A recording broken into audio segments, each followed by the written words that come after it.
New tonight, a Honolulu attorney tells KITV4 he's a few weeks away from filing a class action lawsuit against the state over special education services.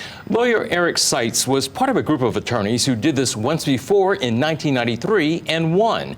KITV4's Diane finds out why Seitz says he has to take the state to court again. Get you. He'll get you. He'll get you. 6-year-old Kiala Rothwell doesn't speak and isn't potty trained. And for most of the last 4 years, his parents, Summer and Corey, say they have been fighting with the Hawaii Department of Education to get him services for his severe autism. Having autism at the level that he does means that there really are no programs for him. There's no summer camp. There's not even really an access to a babysitter that would know how to work with him. They hired attorney Eric Seitz and won, but the victory was short-lived.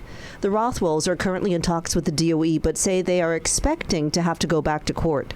We basically have come to the understanding that every time that we need the DOE, or specifically Kahala Elementary, to follow the law, that we actually have to hire an attorney.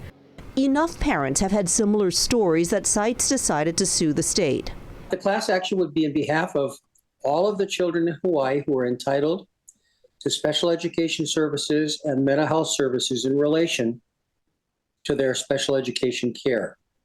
And, and it's estimated that that should be somewhere between 10 and 11% of kids in school. This is a redux for Seitz, whose legal action resulted in the historic 1994 Felix Consent Decree. It cost the state over $1 billion in special education reforms. And it has become, again, as it was back in the 1990s when we first filed a class action, it's become a pitched war between the families of kids with disabilities and the DOE and the Departments of Health as well. From Summer's perspective, Kiala's SPED classes have kids with a range of physical and mental challenges. So to expect that all of those kids are going to have to actually progress and move forward and gain new life skills is kind of a crazy thought. According to Seitz, Hawaii is underserving special education children.